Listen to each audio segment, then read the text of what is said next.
أصعب رواية مرت علي، أصعب رواية مرت علي، صوت الضمايا في الغاضرية، صوت الضمايا في الغاضرية. هذه الرزايا هزت كياني، والقلب مما لاقى يعاني، أدمت خيالي أحاديث العيال وأهوال المحرم، من جرح زينب إلى الجسم المترب ومأساة المخيم. صوت الضمايا أدمى فؤادي، كم طفلة قد كانت تنادي، ليلي طويل وذا همي ثقيل ودمعي قد تجارى، صوت اليتامى بسمعي قد ترامى، فزاد الجمر نارا. ما يهدى نوحي صبح ومسية، ما يهدى نوحي صبح ومسية، من أذكرنهم في الغاضرية. أصعب رواية مرت علي، أصعب رواية مرت علي، صوت الضمايا في الغاضرية، صوت الضمايا في الغاضرية.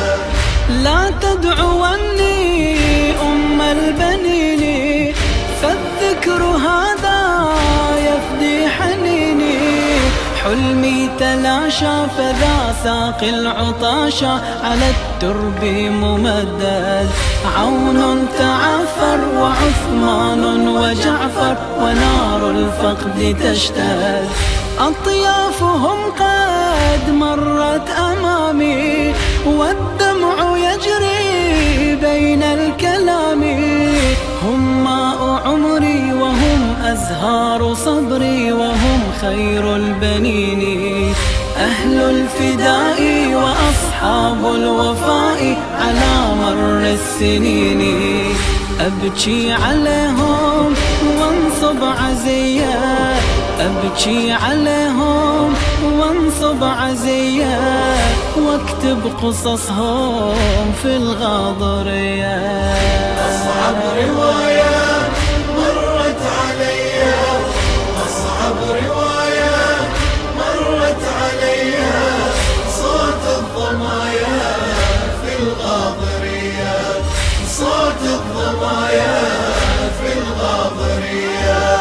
أم البنين لا تسأليني عما جرى في يوم الحسين، هذا صباحي بألوان الجراح، بدا في كل مرة، أغمضت جفني وفي عيني حزني، وفي الأحشاء جمرة، من بعد عز صرنا أسارى، مذ غاب عنا ظل الغيارى، عباس ملقى وهذه الأرض غرقى بدم الشهداء، العم أين تناديني سكينة، أنا أبقى دون مائي، لو شفت عباس جثة رمية، لو شفت عباس جثة رمية، وجفة قطيعة في الغاضرية.